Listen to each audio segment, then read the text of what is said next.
Welcome to Tad Talks with your host, Tad Western. Welcome back to Tad Talk with Tad Western. I'm your host, Tad Western, and today is, what is today? Thursday, 9/13/2018. Ooh, I guess it would be a TW type of episode. That'd be a Thirsty Thursday. Tad Talk with Tad Western. All right. I don't know. What do we got to talk about today? We got a hurricane about to hit, wipe out the East Coast. Good, I guess. As long as it doesn't reach Indiana, I really don't care. I pray that everyone prays to the god Poseidon, and that their homes are boarded up with good boards and OSB, so they don't come home to broken windows, even though they will come home to soggy carpet. Anyway, yesterday I fell asleep and didn't wake up till about 3 o'clock in the morning, so I didn't have the chance to record Tad Talk. I laid down for a nap after I went on a run, and yeah, I just never woke up. So that's why you guys didn't get a Wednesday/Thursday morning episode of Tad Talk. So sorry, I've been wore out. I needed my sleepies. I was tired. So it is Thirsty Thursday. That means there's a football game tonight here in a few hours, and it is the Ravens are playing at the Bengals, which the Bengals, they just beat the Colts, so they didn't look too good.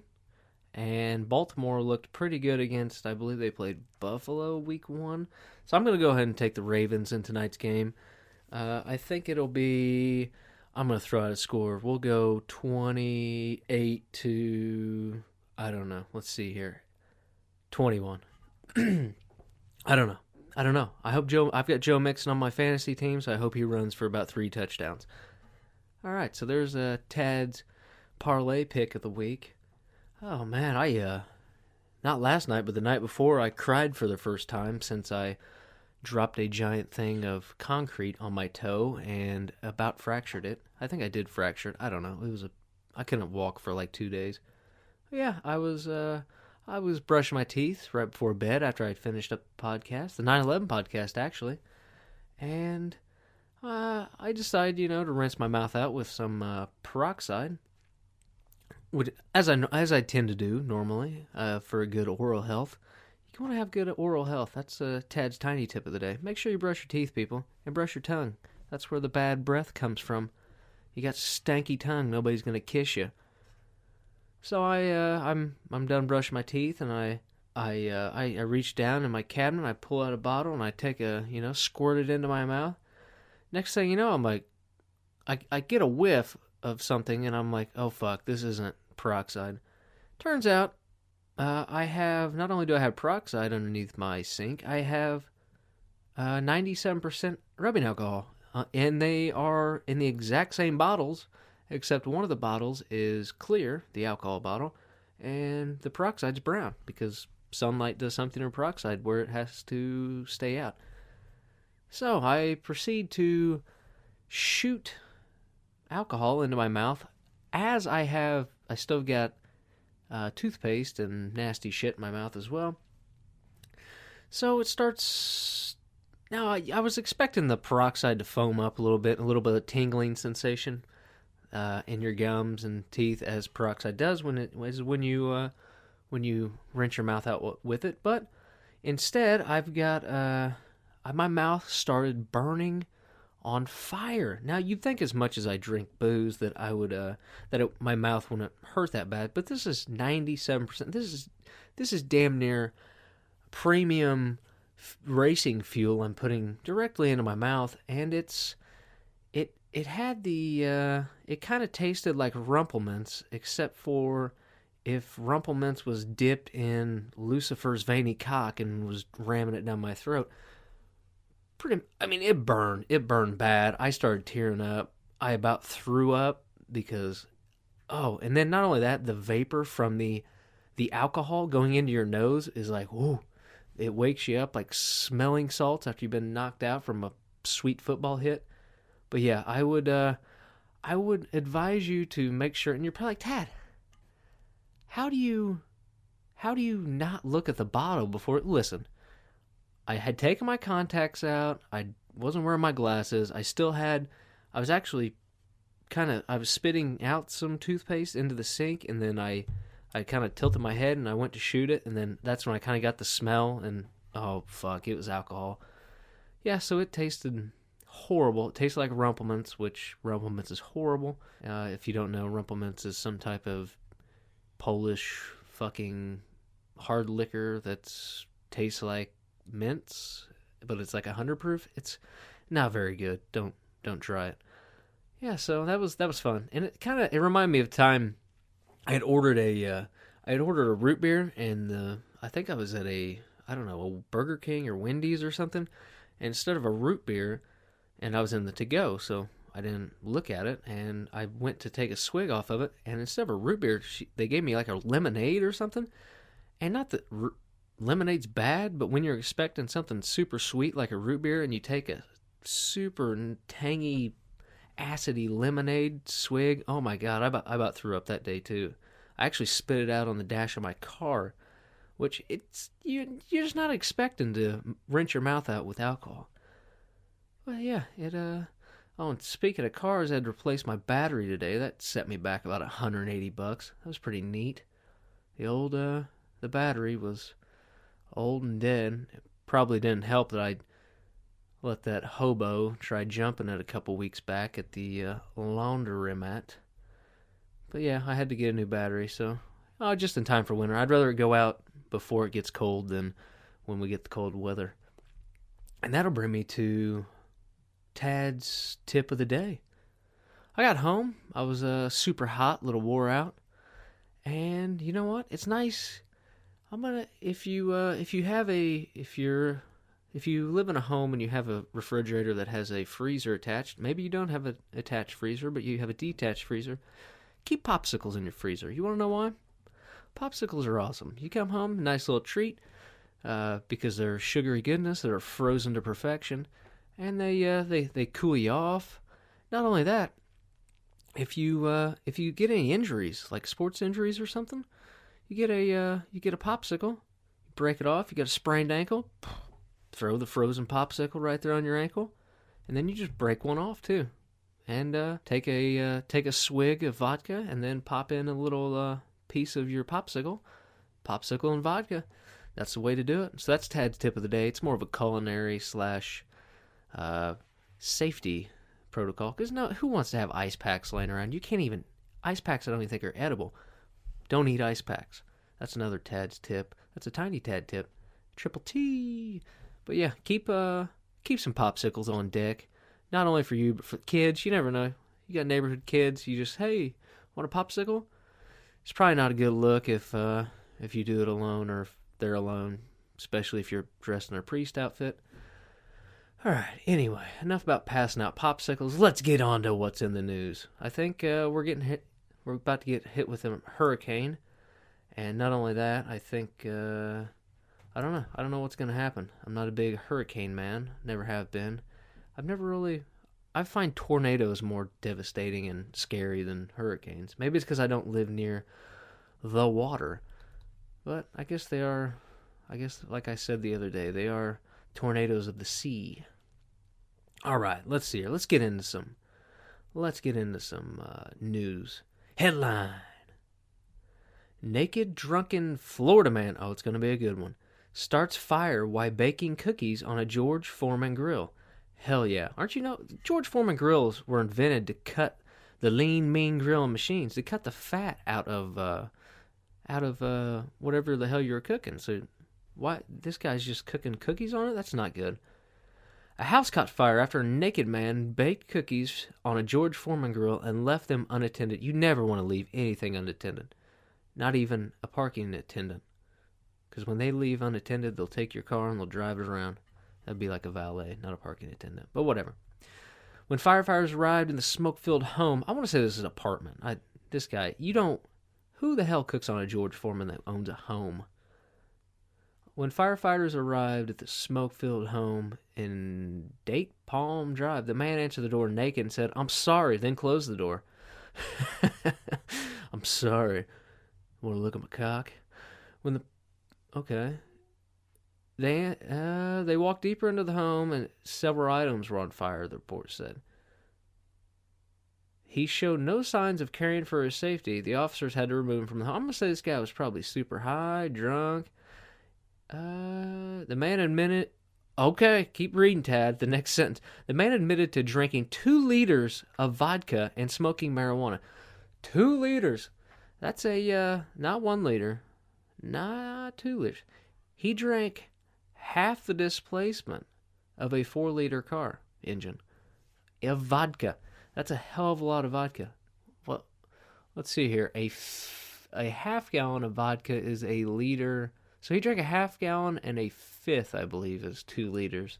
If my alcohol European math is right. That's a fuck ton of vodka. No wonder he was drunk. Or no wonder he was naked. Yeah, he was definitely drunk. Police said he tried to put dry towels on top of the fire grill, but the towels also caught fire. What an idiot. I had a scare like this in college one time. We had a tiny oven that we kept on the counter, and I came home drunk as fuck from the bar one night and turned that baby up, and I had chicken patties that I frozen, and I was starving, so I threw like 2 or 3 of them into the oven, and I ended up passing out, forgetting about it. Ended up waking up, I don't know, 6 o'clock in the morning to tons of smoke and just 3 black hockey pucks sitting in this tiny miniature oven. Luckily, I did not burn the house down. But that's a fun story there. If you ever use, kids, don't bake cookies on a George Foreman. Don't do that. Don't do that, kids. All right, here we go. Headline. This is out of Boston.com. Headline, quote, "I'm rich. How much to take her out?" Question mark, unquote.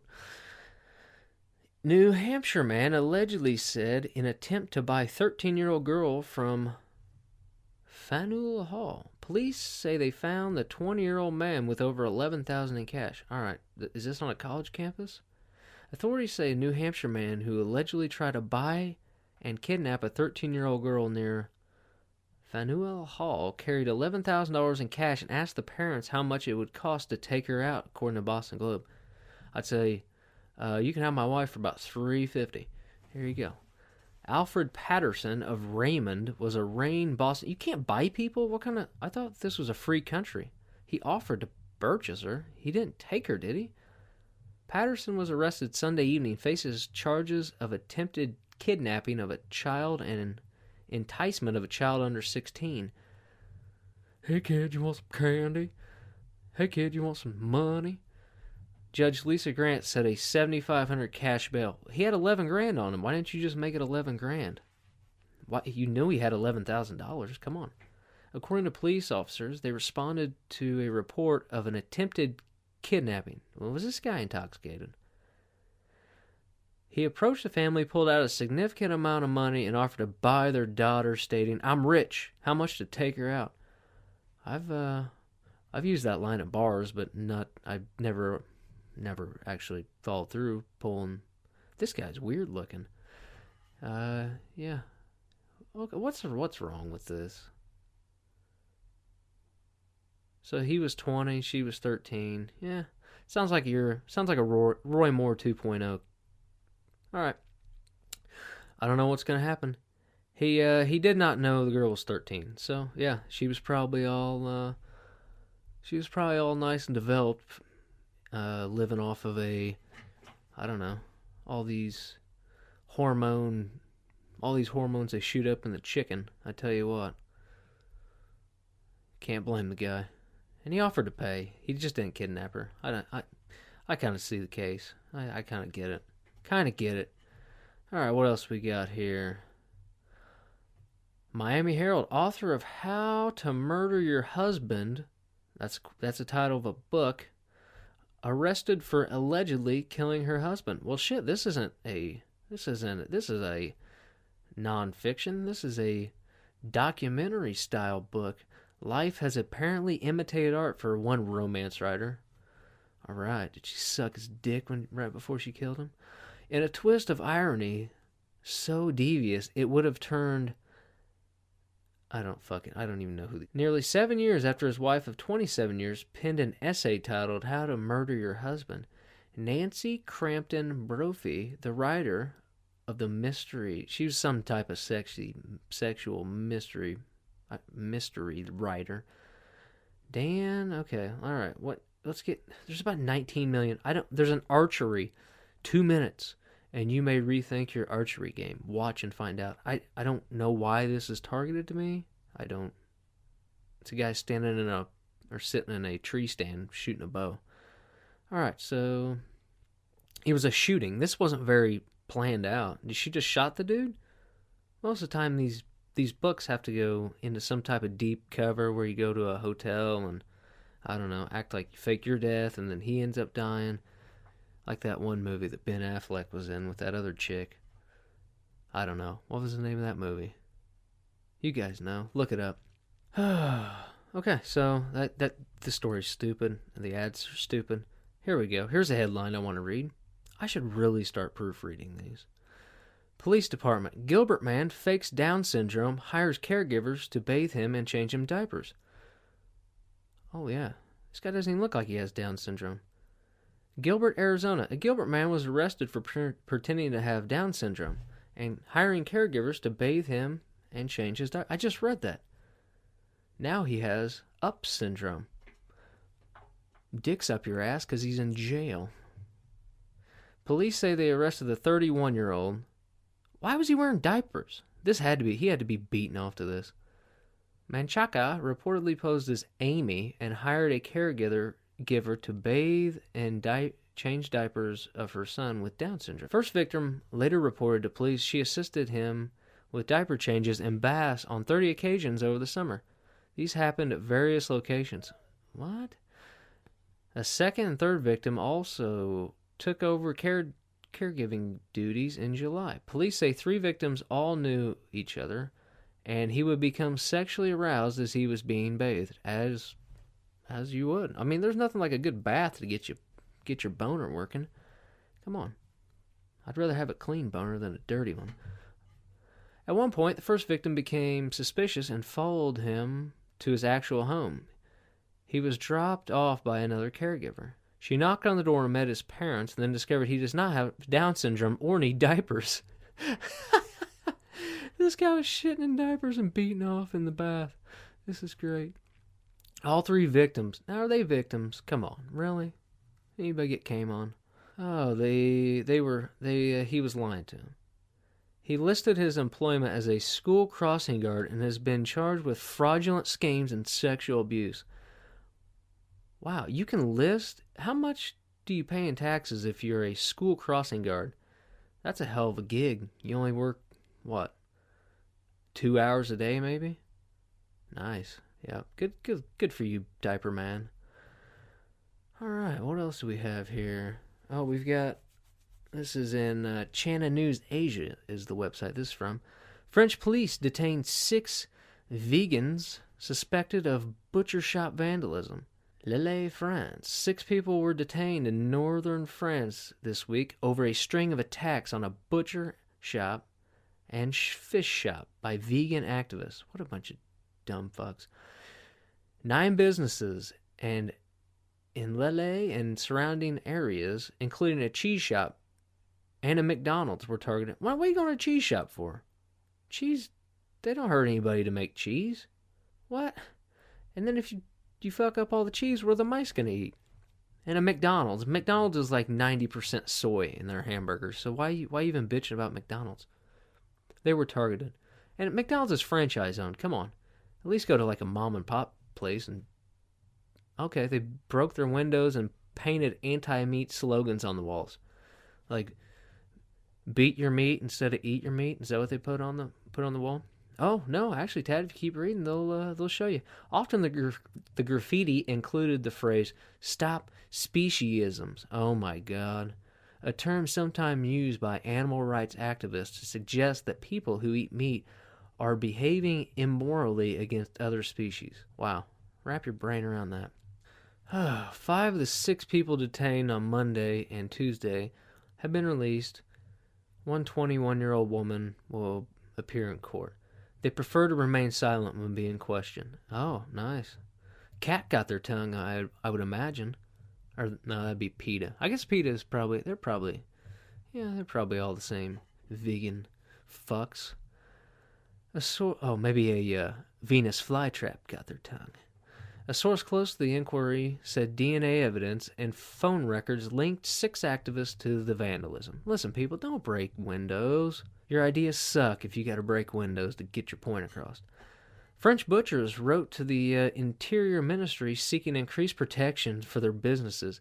What more do you need to keep people away than a goddamn big cleaver and a blood-stained overcoat? I think butchers would... Oh, after several of them were splashed with fake blood, they threw fake blood on... What's fake blood made out of? I don't know. Red water? Wine? How many grapes have to die for this wine? Okay, these people. Tensions flared last week when farmers and shop owners threatened to protest a planned vegan festival.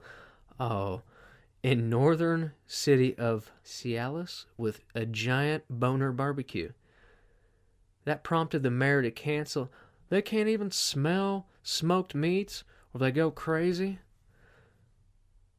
Oh my God. As eating and health habits have changed traditionally from carnivorous France, meat sales have been falling and animal rights movement are increasingly active.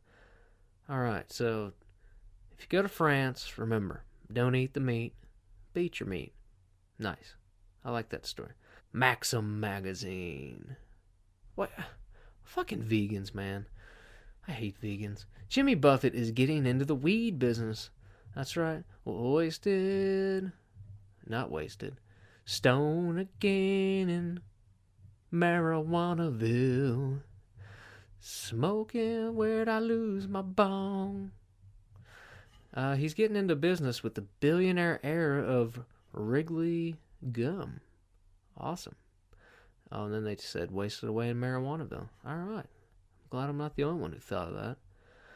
71. He's 71. The 71-year-old rocker, restaurateur, and he just started making a retirement home. That's got one of the most badass retirement homes ever. It's gonna smell like tequila and 90-year-old poon. He's licensing his Coral Reefers brand. Coral Reefer. What a fucktard. To a medical marijuana giant, Suterra. Suterra? I don't know. The William Bo Wrigley Jr. is the former CEO and heir to the Wrigley chewing gum empire. I can't wait till he starts making Wrigley's CBD and THC infused spearmint gum and Tic Tacs. That'd be fucking awesome. So Buffett will not own stock in the company, but he will earn royalties. Why wouldn't you own stock in the company? What? I only own stock in tequila companies, tequila manufacturing companies, manufacturers of tequila-related products such as limes, frozen margarita machines, and random various Mexican restaurants. Come on, Jimmy. But he will earn royalties on Coral Reefer branded vape pens, lotions, and gel caps. Hell yeah. That's awesome. His concerts are about to be more lit. And by more lit, I mean lit as fuck. Lit AF. So you're going to have a bunch of boomers high on pot listening to Jimmy Buffett rock out. What else do we have here in news today? Oh, we've got fantasy football news. Obviously, that was the first week of fantasy football. So let's see here. My teams, I told y'all I was in 4 leagues. I think I am 2-2. All right, I won in that league. I won in that league. Lost in one league. And I lost in another league. So I'm 2-2. I'm sitting all right. week one, you never know who the hell to play or what's going to happen, which the NFL is a crazy, crazy thing. Do. All right, I think this might be it for today. I'm going to cut it short. It might be a few minutes short, but who cares? Tad's back behind the mic. He's doing good.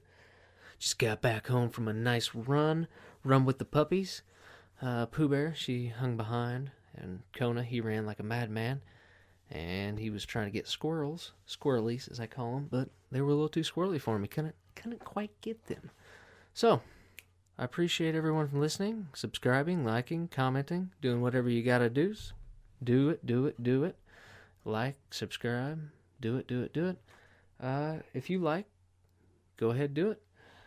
So, for Tad Western, I'm Tad Western, and this has been Tad Talk something.